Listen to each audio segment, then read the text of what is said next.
यस्य स्वयं स्वभावातीरभावे कृत्स्नकर्मणा तस्मै संज्ञातरूपाय नमोऽस्तु परमात्मने। नमो अरिहन्ताणं नमो सिद्धाणं नमो आयरीयाणं नमो वज्रायाणं नमो लोये सर्वसाहुरम्।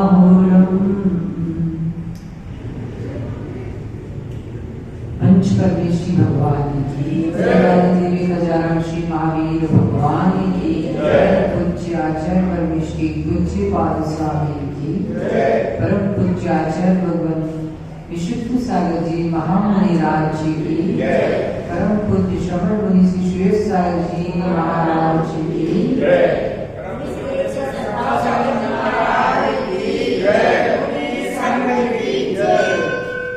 मनुष्यों, हम सभी आध्यात्मिक महाग्रंथ इष्टोपदेश ग्रंथ का स्वाध्याय कर रहे हैं। आचार्य भगवान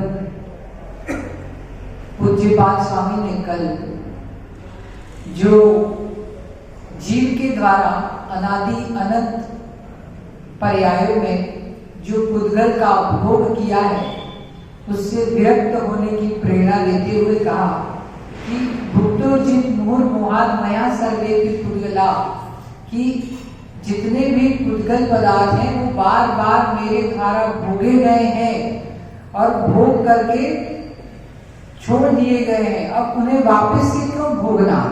एक बार छोड़ दिया उसे फिर से भोगना तो वमन करके अन्न को पुनः ग्रहण करने के समान है। इसीलिए भोगों से रुचि हटाकर निज आत्म तत्व का भेद ज्ञान दे रहे हैं। अब हमारे यहाँ जो मोक्ष मार्ग है उसमें मोक्ष मार्ग की प्रथम सीढ़ी अगर कहा है तो वह क्या है? सम्यक दर्शन। सम्यक दर्शन को ही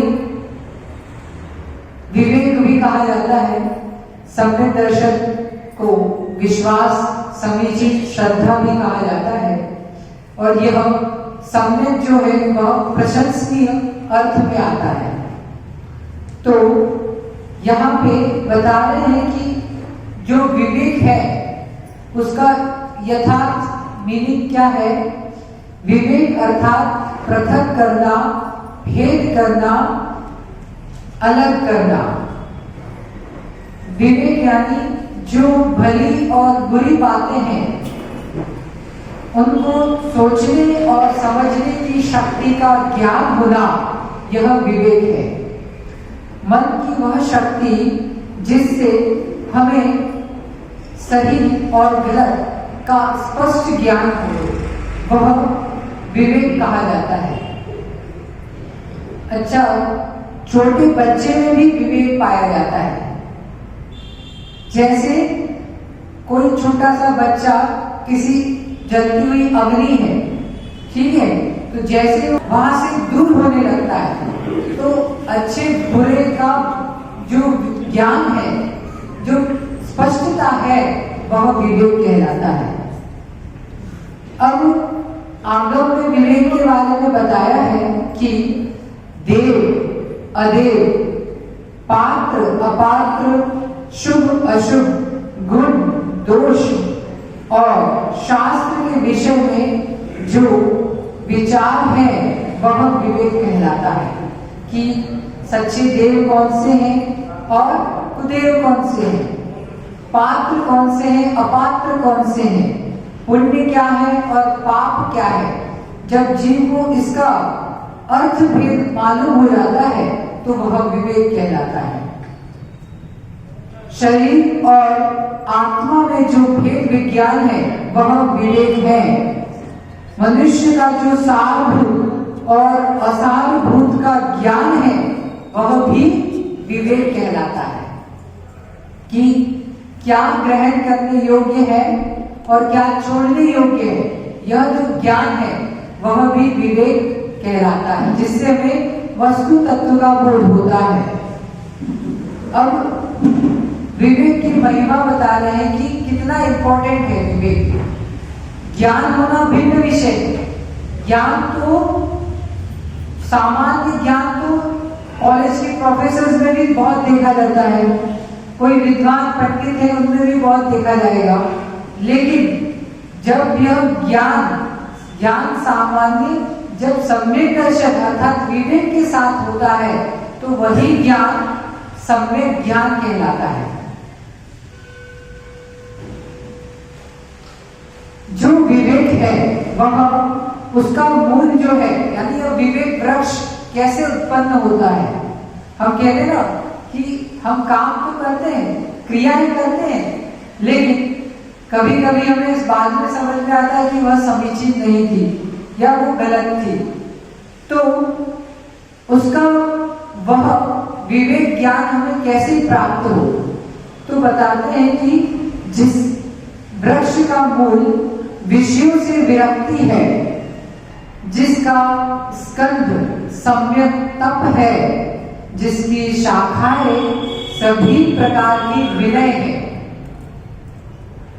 यानी विवेक चाहिए तो थोड़ा विषयों से विरक्त होना रहेगा और सम्यक तप करना आना चाहिए। अब आप लोग बोलोगे कि हम श्रावक हैं, हम क्या करें?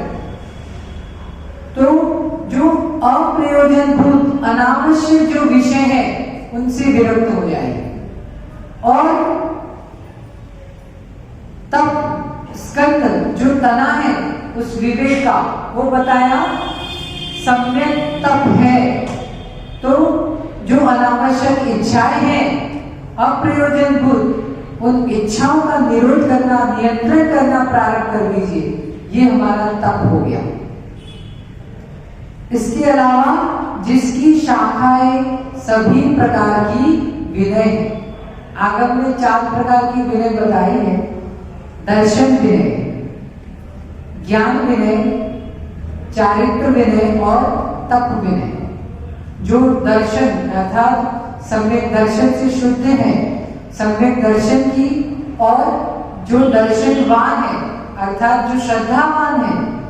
अब ये छोटी बच्चे भी हैं, इनको भी देव शास्त्र गुरु के प्रति श्रद्धा है, तो आगम में इनके प्रति भी विनय रखने को कहा है।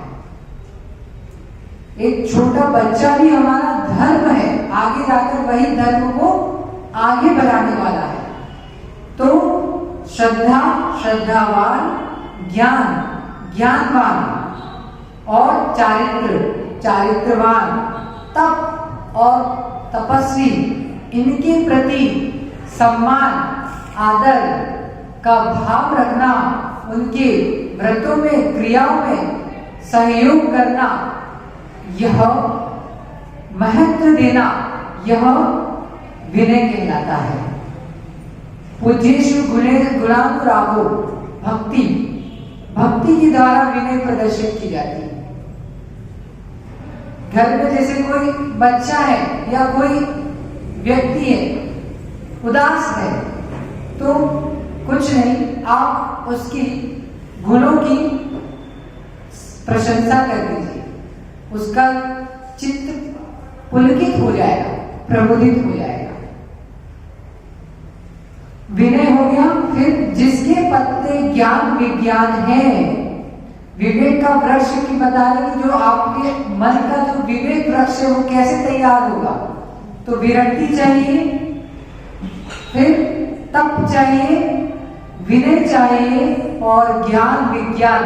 आप लोग 4 महीने से कंटिन्यूअस प्रवचन सुनने आ रहे, तो अपने अंतरंग के मन जो ज्ञान है वो अपने आप ही मार्जन हो रहा है। जिसका पुष्प निर्दोष समिति है, जो मुक्ति स्त्री रूपी फल से युक्त है, ऐसा निष्कलंक विवेक वृक्ष हमेशा हमारे मन में पलता फलता फूलता है। तो विवेक ज्ञान प्राप्त करने का हमें आचार्य परमेष्ठी ने एक उपाय सुझाया है। विषयों से विरक्त रहना, इच्छाओं का निरोध करना और दर्शन, ज्ञान, चारित्र, तप, उनका पालन करने वालों की विनय करना और निर्दोष समिति आदि का पालन करना, यह हमें अपने अंतरंग में विवेक को प्रकट करने के उत्कृष्ट साधन है। तो इस हो गया बस। तो इस तरह हम सभी अपने जीवन में ज्ञान के साथ साथ विवेक को प्राप्त कर जीवन को निरंतर उन्नतिमान करें, इसी भावना के साथ भगवान महावीर स्वामी की जय।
महाभाग्य का उदय हुआ है, जो सर्व के प्रभु की ये देशना हमें प्राप्त हो रही है।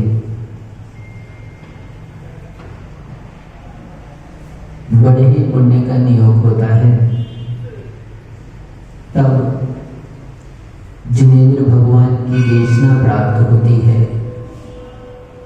और जन्म जन्म का पुण्य एकत्रित होता है, तब जिन रूप प्राप्त होता है।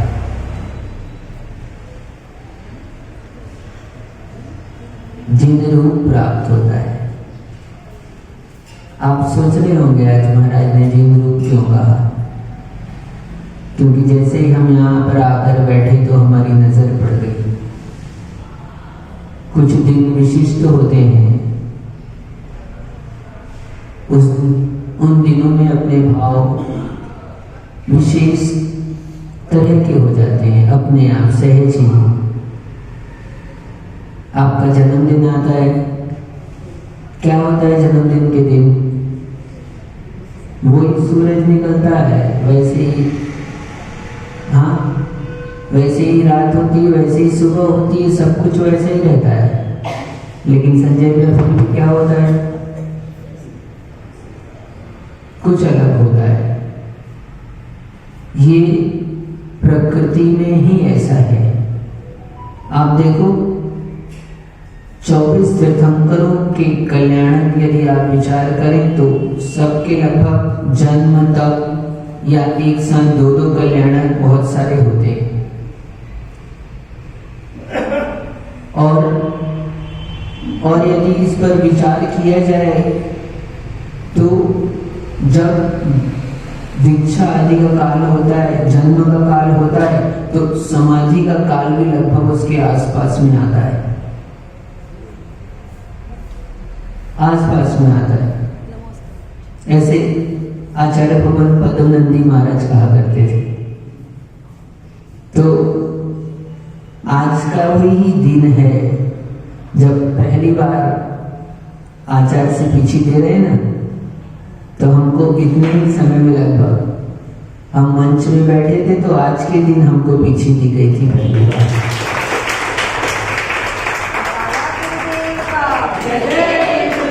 कार्तिक कृष्ण 11 के दिन। लेकिन आजकल अपन कैलेंडर से चलते हैं, लेकिन तिथियों का अपना विशेष महत्व है काल चक्र में। तो इसलिए हमने कहा कि जिन वाणी प्राप्त होती है तो पुण्य का नियोग होता है, और कई भव का पुण्य एकत्रित होता है तो जिन रूप प्राप्त होता है।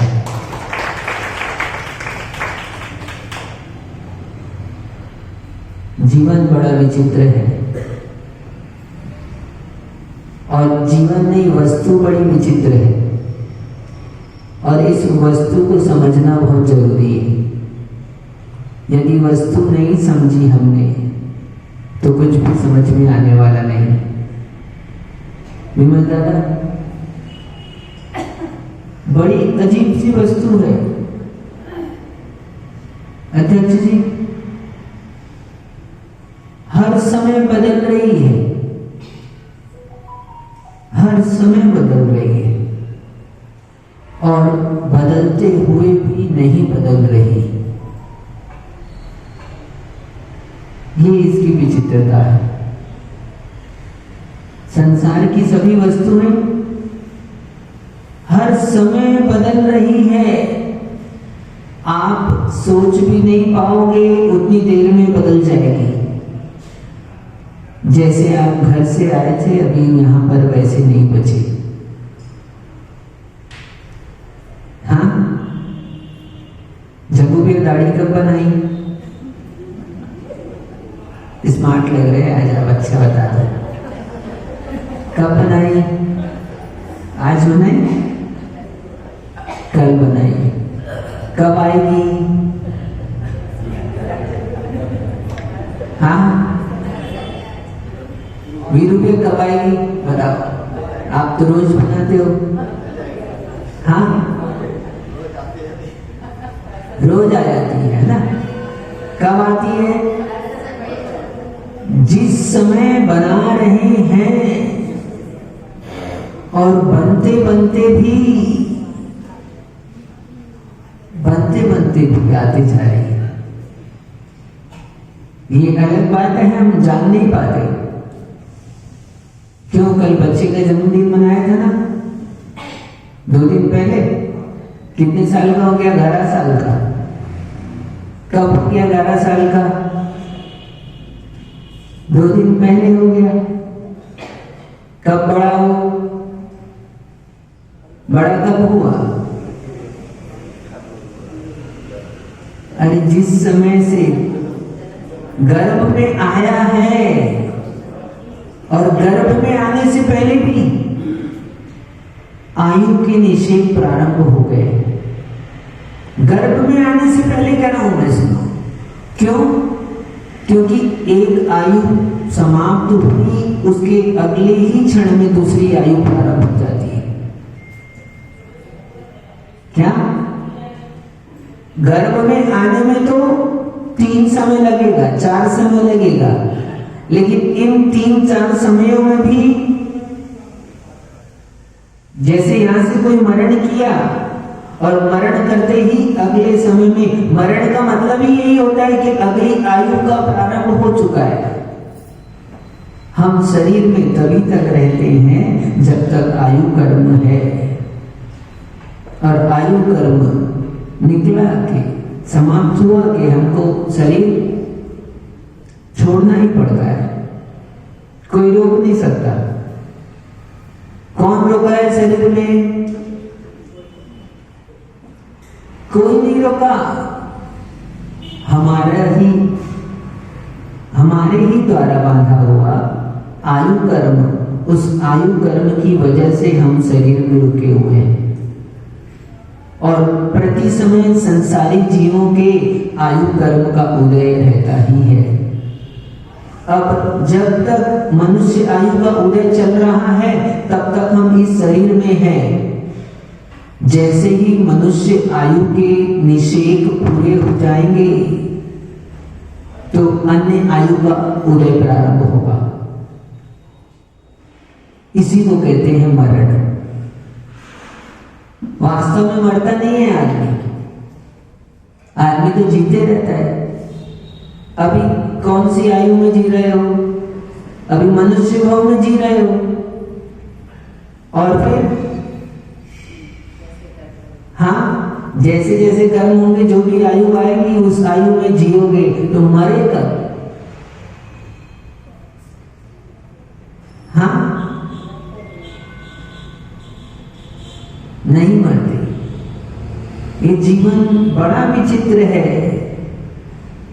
जीते जीते भी मर रहा है और मरते मरते भी जी रहा है। जो इसको जान लेता है उसको आनंद आता है, और जो नहीं जान पाता उसको दुख होता है, क्लेश होता है, उसको कष्ट होता है।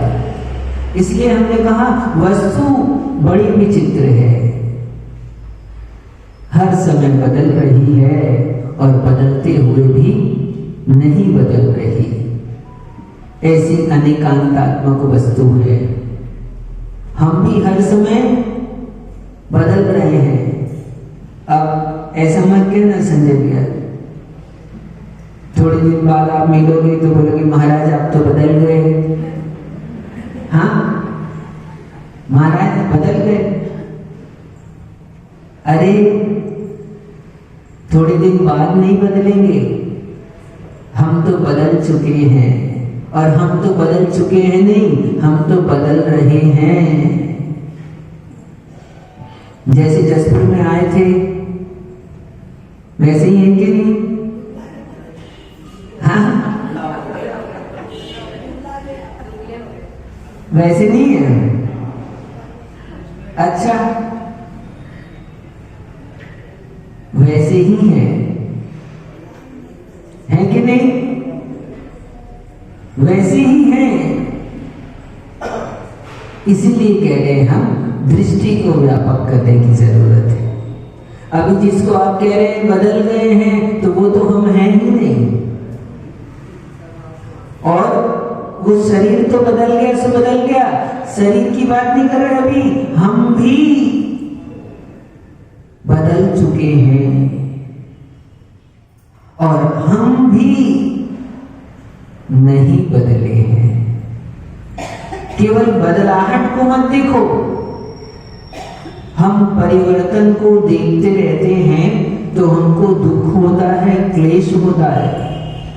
उस परिवर्तन के साथ में कुछ ऐसा है जो नहीं बदला है, कुछ ऐसा है जो परिवर्तित नहीं हुआ है।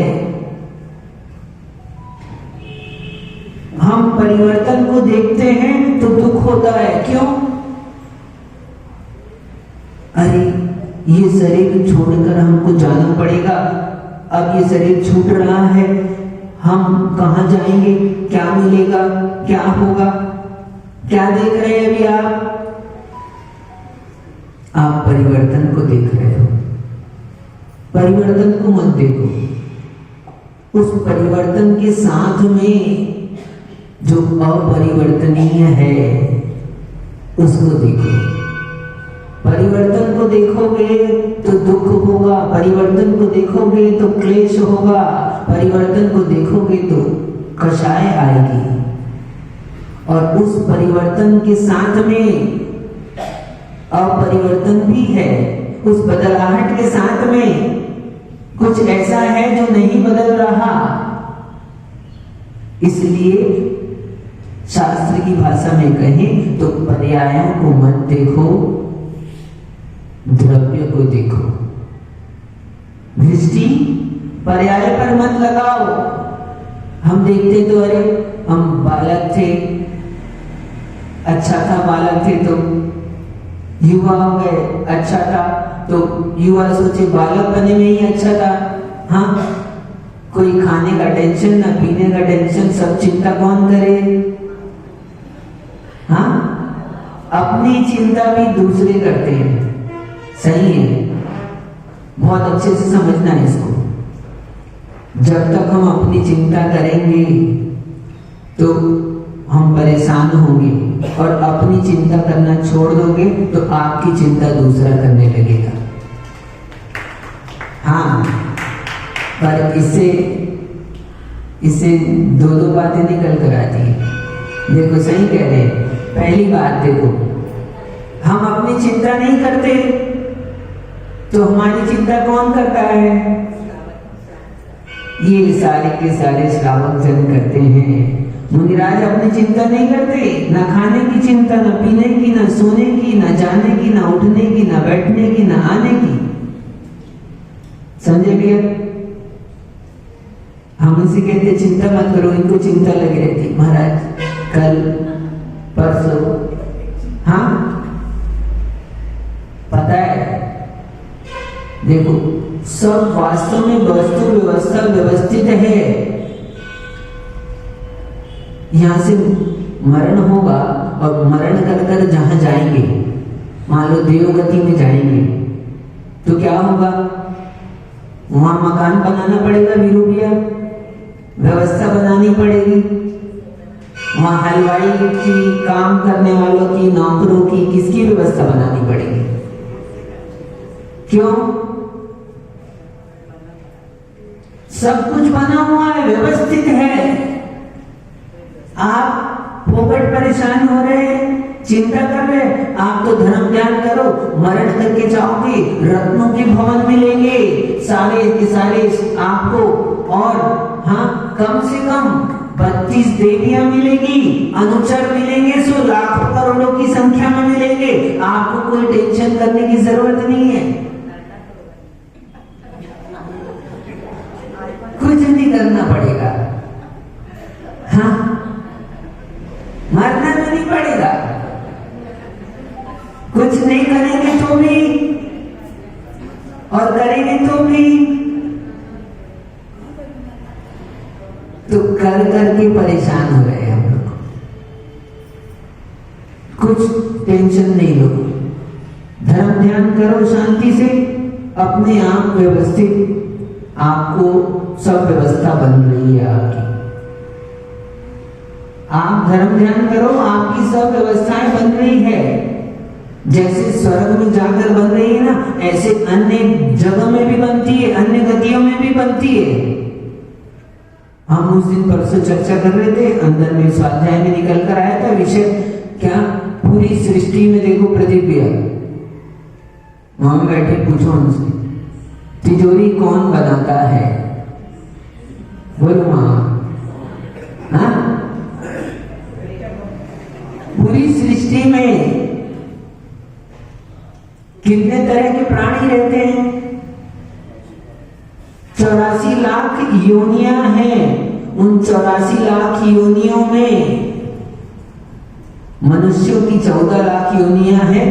तो बस यदि देखें तो चारों गति के जीवों में मामा तिजोरी कौन बनाता है? बोलो। बस मनुष्य ही बनाता है। हाँ, बस मनुष्य ही बनाता है और कोई नहीं बनाता। पूरी सृष्टि में आप देखो, सबका जीवन चल रहा है कि नहीं चल रहा? चारों गतियों के जीव जी रहे हैं, उनका जीवन चल रहा है, और केवल एकमात्र मनुष्य ही है जो कमाता है और कमाकर खाता है, जीता है। उसमें भी सभी मनुष्य नहीं कमाते। क्या ये लोग पूछो इन लोगों में से कितने लोग कमाते? फिर भी खाते कि नहीं खाते, जीते कि नहीं जीते, और कहो कि इनसे ज्यादा शांति से जीते हो, इनसे ज्यादा सुख से जीते हो। हाँ, आपको कोई टेंशन नहीं है, कमाने वाले को चिंता लगी है। तो इसलिए आप अपनी चिंता नहीं करो, आपकी चिंता करने के लिए पहले से व्यवस्था बना के रखी है। किसने बनाई? आपका पुण्य कर्मी हो गए, आपने जो सत्कर्म किए हैं वो व्यवस्था बना रहा है सब आपकी। जग्गू भैया गलत कह रहे तो आप बोल देना, ऑब्जेक्शन, हाथ उठा देना, ऐसे महाराज एक बात कहनी है। हाँ अध्यक्ष जी, कितने पूरी सृष्टि में कितने प्राणी आपको दिखाई देते हैं, दृष्टिगोचर होते हैं? असंख्यात जीव हमको दिखते हैं, सब तरह के लोग, और उनका जीवन चल रहा है, वो जीवन जीते हैं। लेकिन पैसा कमाकर कौन जीता है, और पैसे के पीछे भाग भाग कर कौन जीता है?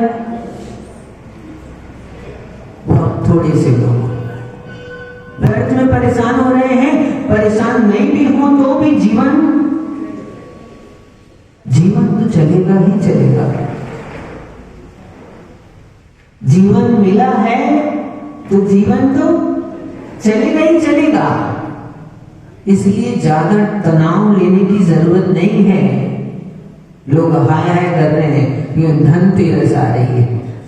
हाँ बोले महाराज, क्यों मंत्री जी, है ना, धनतेरस आ रही है, कब है? एक दिन के बाद में। आज तो 11 से, परसों 13 से। क्या है धनतेरस, आपको परसों बताएंगे। अपन चलते हैं तो बहुत अच्छे से समझना। क्या ये बड़ा विचित्र जीवन है, हर समय परिवर्तित हो रहा है, और परिवर्तित होने के साथ में अपरिवर्तनशील भी है।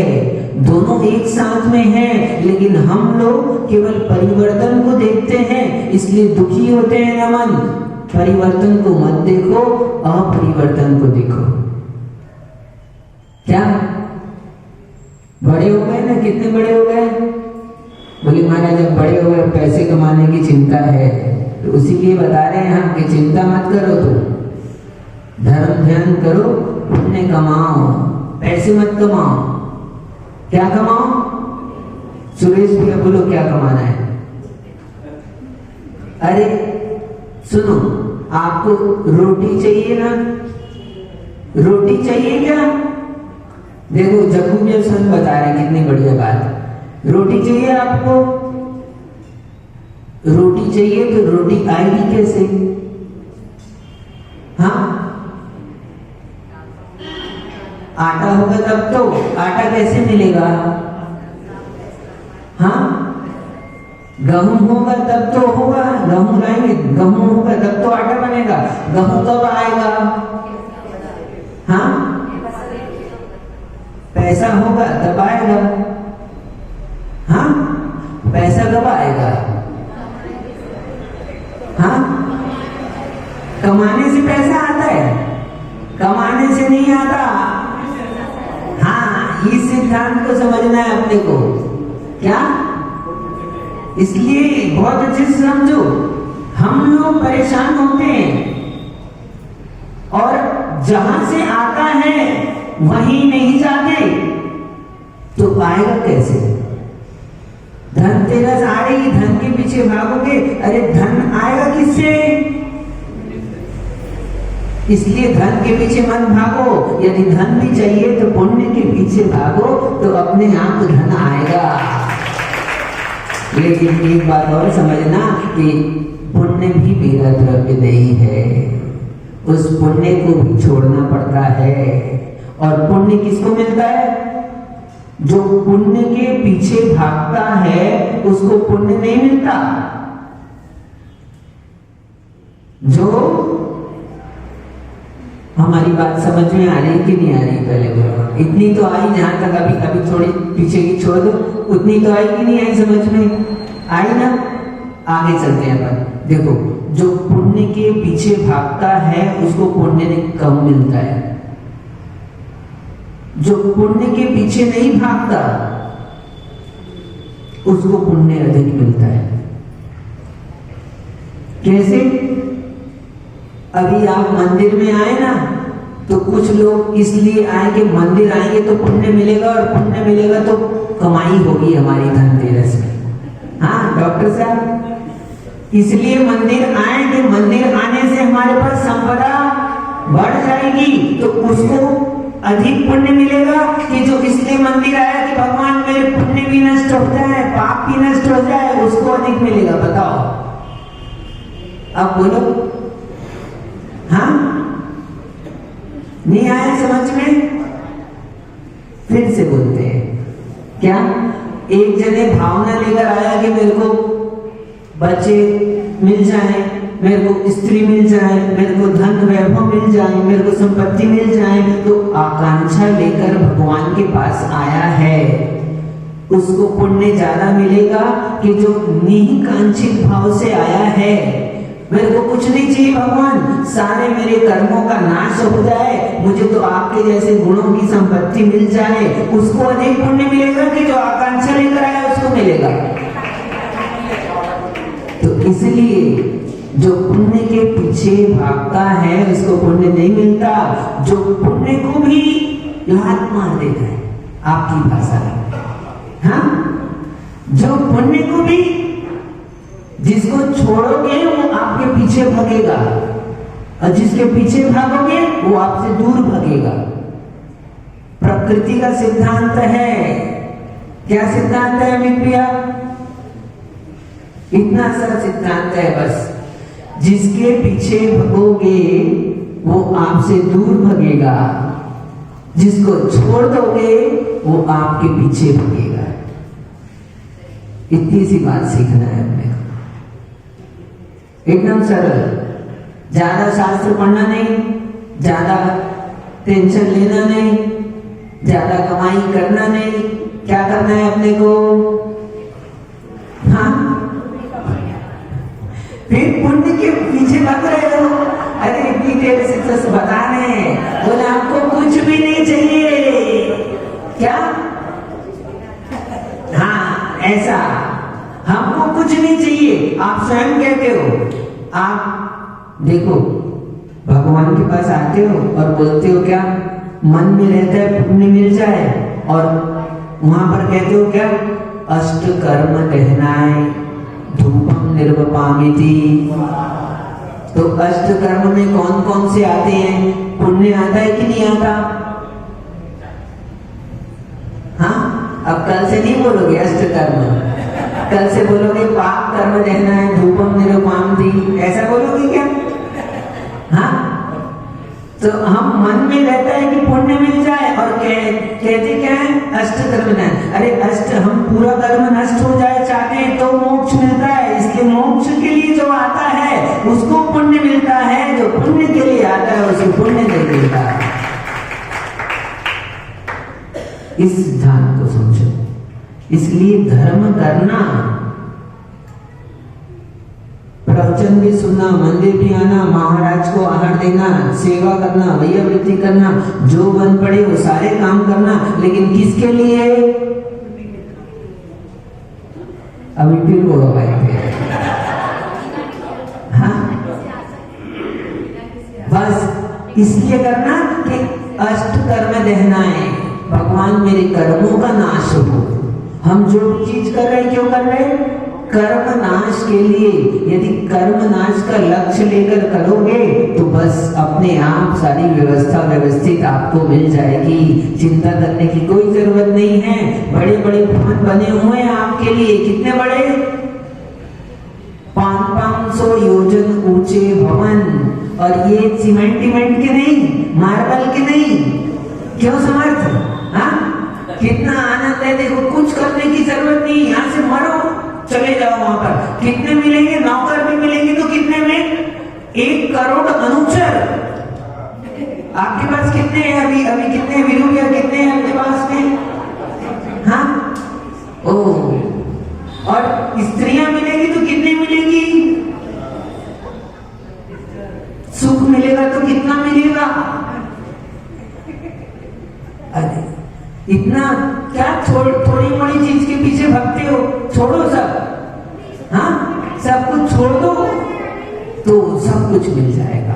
थोड़ा छोड़ते हैं तो थोड़ा मिलता है, थोड़ा ज्यादा छोड़ोगे तो ज्यादा मिलेगा, सब कुछ छोड़ दोगे तो सब कुछ मिल जाएगा। इतना सा सूत्र आज लिख लेना है ना, घर पर जाकर धनतेरस के लिए अभी से बता दिया हमने, प्लानिंग कर लो पहले से, है ना। सूत्र लिख लेना जाकर, थोड़ा छोड़ने से थोड़ा मिलता है, ज्यादा छोड़ने से ज्यादा मिलता है, सब कुछ छोड़ देने से सब कुछ मिलता है। अब क्या चाहिए, चॉइस आपके हाथ में है, हम तो बता चुके आपको, है ना। अब चॉइस आपके हाथ में है, जो पसंद आए वो करो। ठीक, आचार्य भगवान अपने को यही बता रहे हैं। आज चर्चा चल रही है अपने प्रेम की। किसकी चर्चा चल रही है? प्रेम की। कल बताया था, जो अपने लिए जीता है, हाँ, उसका जीवन बेकार है। और जो दूसरों के लिए जीता है, जो प्रेम से जीता है, परोपकार करके जीता है, तो उसकी हड्डियां भी दूसरे के काम आती है। एक व्यक्ति जीते जी भी किसी के काम का नहीं है, और एक व्यक्ति मरने के बाद भी दूसरे के काम का है। हाँ, मनुष्य बड़े विचित्र होते हैं। मनुष्य, हाँ, आचार्य भगवान आज कह रहे हैं, कहते हैं कि प्रेम का आनंद लेने के लिए ही आत्मा एक बार फिर से अस्थि पिंजर में बंद होने को राजी हुआ है। आपका जन्म क्यों हुआ? आप इस शरीर में क्यों आए? क्यों आए? प्रेम का आनंद लेने के लिए हमारा जन्म हुआ है। यानी हमारा जन्म हुआ है दूसरों का कल्याण करने के लिए, दूसरों का भला करने के लिए, दूसरों का अच्छा करने के लिए। ये मनुष्य भाव क्यों मिला हमको? अपने लिए तो जीकर पशु भी मर जाते हैं, और पशु भी यद्यपि दूसरे के काम में आते हैं, दूसरों के लिए जीते हैं कई बार तो। हाँ, तो ये तो मनुष्य पर्याय में लिए है। इसलिए आचार्य भगवान कह रहे हैं कि प्रेम का आनंद लेने के लिए, यानी कि दूसरों को भी कल्याण हो, दूसरे भी आगे बढ़े। आप पढ़ते हो ना, भक्तामर पढ़ते हो, नात्यद्भुतम भुवन भू, पढ़ो।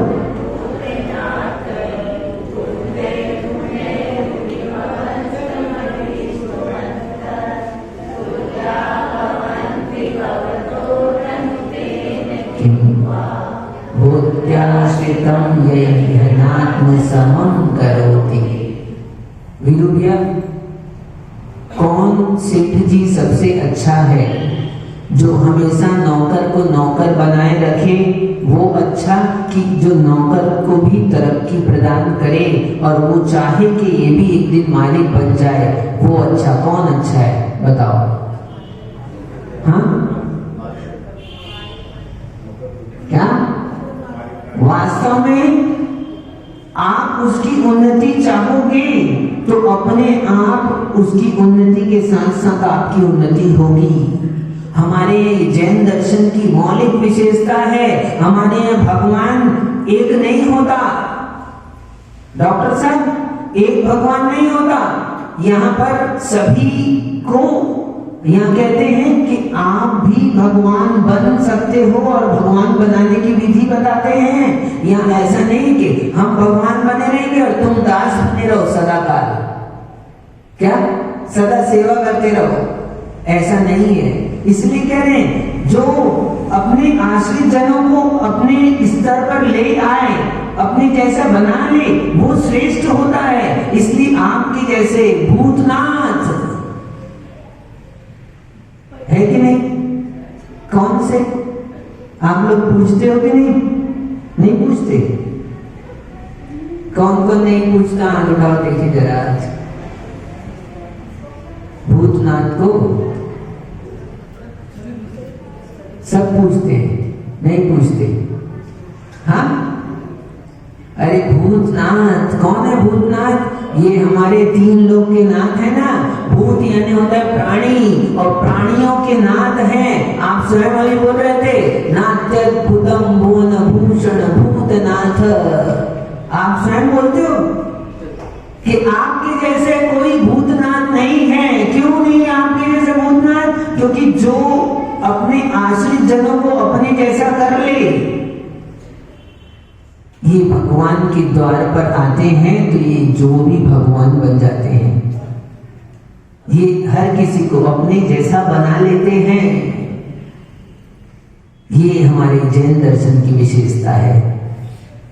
आज फिर वही बात, हाँ, एक आचार्य महाराज होते हैं, वो अपने शिष्य को दीक्षा देकर क्या करते हैं? अपने जैसा बना लेते हैं। और सुनो, दीक्षा देने के बाद में, पीछे देने के बाद में स्वयं संस्कार किया, स्वयं दीक्षा दी, उसके बाद में स्वयं नमस्कार करते हैं। जब हम आचार्य भगवान को पीछे उठाकर नमस्कार करते हैं तो आचार्य से भी हमारे पीछे से नमस्कार करते हैं। ये जैन दर्शन की है। ये अपने बाजू में बैठने जैसा बना लिया, वहां से उठाकर यहाँ पहुंचा दिया। तो ये जो बड़े लोग होते हैं, ये उनकी विशेषता है। क्या बड़े लोग होते हैं वो हर किसी को बड़ा बनाना चाहते हैं, और जो दूसरे को बड़ा बनाना नहीं चाहता, इसका मतलब अभी तो वो बड़ा बन चुका है, लेकिन अब अगली बार अब नहीं बनने वाला। क्यों? जो दूसरे को बड़ा बनाता है वो स्वयं और बड़ा हो जाता है, और ऐसे करते करते वो भगवान बन जाता है। ये व्यवस्था है लोगों की। इसलिए जब तक आपके भीतर में प्रेम नहीं होगा, तब तक आप दूसरे का भला सोच नहीं सकते, दूसरे का अच्छा सोच नहीं सकते, दूसरे का कल्याण सोच नहीं सकते। आपके भीतर में प्रेम होगा तभी आपको लगेगा कि जैसे हम हैं वैसा वो है, और उसका भी जीवन है, हमारा भी जीवन है। उसका कष्ट दूर होगा तो हमारा भी कष्ट दूर होगा।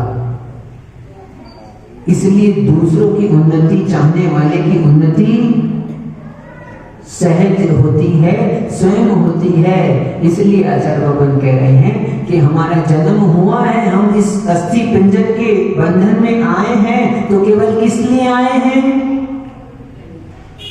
प्रेम का आनंद लेने के लिए, यानी जगत का कल्याण करने के लिए, उनकी उन्नति करने के लिए, सबका भला करने के लिए आए हैं। केवल अपना पैसा कमाकर तिजोरी भरने के लिए नहीं मांगा। किस लिए आए? भला करने के लिए आए हैं। ये बात हमेशा याद रहे। हमारा जन्म हुआ तो किस लिए हुआ? अच्छा करने के लिए, भला करने के लिए, दूसरों का कल्याण करने के लिए हुआ है। ये भाव है इसका। इसलिए आप सोचो, ऐसे भी व्यक्ति देखे हमने जो स्वयं भूखे रह जाते हैं और दूसरे को खिला दिया, बोले अपन तो खा लेंगे, जाने दो, इसको खिला दो, इसको ज्यादा जरूरी है। फिर क्या हुआ? फिर उसकी व्यवस्था अपने आप बन गई। जो दूसरों के लिए व्यवस्था बनाता है, उसकी व्यवस्था के लिए भी कोई दूसरा तैयार होता है। और तुम सोचो कि अरे दूसरे की बनाएंगे, हम भूखे रह जाएंगे, तो तुम तुम्हारी व्यवस्था बना रहे हो, तो दूसरा व्यक्ति भी सोचता है, देखता है कि भैया ये तो अपनी व्यवस्था बना रहे हैं, इसके लिए मत परेशान हो। तो तुम ही परेशान होगे तुम्हारे लिए। इसलिए अपने लिए सोचना छोड़ दो। सब जगत के लिए सोचो, आसपास के लोगों के लिए सोचो, सबका भला हो ऐसा सोचो, आपका तो होगा ही होगा, होगा ही होगा। बहुत शास्त्र में एक पंक्ति में बहुत गहरे गहरे रहस्य छुपे हैं। ज्यादा नहीं सीखना, एक पंक्ति ही हमारे जीवन में आ जाए बस। यदि एक पंक्ति भी हमने आत्मसात कर ली तो हमारा कल्याण हो जाएगा। क्योंकि देखो, मनुष्य जन्म मिला है, कब तक हो इस शरीर में? अब बताओ। जब तक आयु कर्म है तब तक है, तो जब तक हैं तब तक हैं, तो जब तक हैं तो क्यों नहीं अपन शांति से जीते? शांति से जीते मतलब क्यों नहीं हम दूसरों के लिए जीते? क्यों नहीं हम परोपकार के लिए जीते? यदि जीवन मिला है तो हमारा जीवन का सदुपयोग हो, उसका आनंद ही अलग है। क्या प्रेम का आनंद ही अलग है। उस आनंद को लेने के लिए हम इस शरीर में आए हैं। वो आनंद यदि हमने नहीं लिया तो भोगों का आनंद अलग होता है। लेकिन उस दूसरे का जब हम अभी शिविर लगा था उस दिन, हाँ, कैसा आनंद आया। क्यों जम्मू भैया देख रहे थे कि नहीं? क्यों सुरेश भैया आपके स्कूल में हुआ, हाँ, आपने सहयोग किया, आपने स्कूल का क्षेत्र दिया शिविर के लिए, तो आपको कैसा आनंद आया बताओ। और हम अब यदि हम कहें कि हम शिविर लगाना चाहते हैं लेकिन अब हम आपके स्कूल में नहीं लगाएंगे, यहाँ लगाएंगे, तो आप क्या कहोगे? बोलो क्या कहोगे? सहज पूछ रहे हैं एक बात कि नहीं वही जगह अच्छी है वहीं लगाओ ना, कोई दिक्कत नहीं। एक दिन छुट्टी रहेगा, संडे का रहेगा, दिन रहेगा, कोई दिन रहेगा, आप वहीं लगाओ। क्यों? उसमें आपको लगा, आपने सहयोग किया, तो सहयोग के भाव से जो अंतर में खुशी मिलती है, आनंद मिलता है, सुख मिलता है, वो अलग ही होता है। वो अलग ही होता है। इसलिए दूसरों का ध्यान रखो। किसका? दूसरों का ध्यान रखो तो आपका ध्यान भी कोई दूसरा रखेगा। और यदि आपने दूसरों का ध्यान नहीं रखा, आप अपना ही ध्यान में लगे रहे कि भैया अपन ही कमाते रहो, अपन ही खाते रहो, अपन ही जीते रहो, अपन ही पीते रहो, तो फिर समझ लेना वस्तु व्यवस्था व्यवस्थित है। ठीक? इसलिए डिंपल भैया, जो दूसरों की चिंता करता है उसकी चिंता भी कोई दूसरा करता है। अपने को चिंता लेने की जरूरत नहीं है। दूसरों के लिए करते रहो, अपने आप आपकी व्यवस्था बनती जाएगी। समझ रहे हैं? हाँ, ठीक, चलते हैं अब कल इस विषय को पूरा करके आगे चलेंगे अपन। अभी तो चलेगा, 2-4 दिन लगता है। सोच रहे थे आज 3-4 पढ़कर आगे चलेंगे, लेकिन जितना हो रहा है उतना ही सही। ठीक है? पूरा तो आप रहेंगे तो अरे सुनो, जितना भी हुआ है वो सब पूरा ही है, अधूरा हुआ ही नहीं है। अधूरा कैसे होता है? हमने जो कह दिया वो तो उतना का उतना, पूरा का पूरा ही है ना। उसमें से कुछ कमी है क्या? उसमें तो उतना ही है। वो पूरा है अपने आप में। इसलिए जितना मिला है वही पूरा है, कुछ भी अधूरा नहीं है। ऐसा सोचना पड़ता है अपने को, है ना? ठीक है? ऐसे करेंगे तो कभी पूरा कुछ हो ही नहीं पाएगा। ये शास्त्र मान लो हम रह भी जाएं, सोचे कि अरे यार इसको पूरा करना है तो जसपुर में रह जाएं, तो फिर कोई कहेगा महाराज ये तो एक शास्त्र हुआ है, अभी इसके साथ वाला बचा है तो इसके साथ वाला करना पड़ेगा। तो फिर एक अनुयोग करेंगे, फिर दूसरा अनुयोग, फिर तीसरा अनुयोग, फिर चौथा अनुयोग, द्वादशांग निर्माणी है, कब तक करते रहेंगे? इसलिए जितना हुआ है सब पूरा है, कुछ भी अधूरा नहीं है। अधूरे हैं तो हम ही हैं जो पूरे पर दृष्टि नहीं गई। हमारी दृष्टि हमेशा अधूरे पर जाती है। पूरे पर चली जाए तो हमारा कल्याण हो जाए। हम अधूरे हैं कि पूरे? तो अब पूरे हैं तो कुछ चाहिए कि नहीं चाहिए? पूरे को कुछ चाहिए पड़ता है क्या? हाँ, जग है, भर दिया आपने, भर गया, पूरा है मान लो, तो अब उसमें कुछ, तो जिसको पता चल जाता है कि मैं पूर्ण हूँ, पूरा हूँ, संपूर्ण हूँ, तो उसको कुछ भी आशा नहीं रहती है। इसलिए विश्वास करो, हम कैसे हैं? हम पूरे हैं तो आपकी आशाएं नष्ट हो जाएगी, इच्छाएं समाप्त हो जाएगी और आपको सहज सुख प्राप्त हो जाएगा। क्योंकि इच्छाओं के अभाव से ही सुख की प्राप्ति होती है। ठीक? अब मत कहना धनतेरस, है ना? ठीक? क्या थोड़ा छोड़ोगे, ज्यादा छोड़ोगे, सब छोड़ दोगे? इसलिए भगवान के ज्ञान में सब कुछ तीनों लोगों के पदार्थ प्राप्त हैं। भगवान को सब कुछ प्राप्त है, आप सभी को भी सब कुछ प्राप्त हो, ऐसी मंगल भावनाओं के साथ जय बोले आचार्य भगवान विशुद्ध सागर जी महाराज जी की।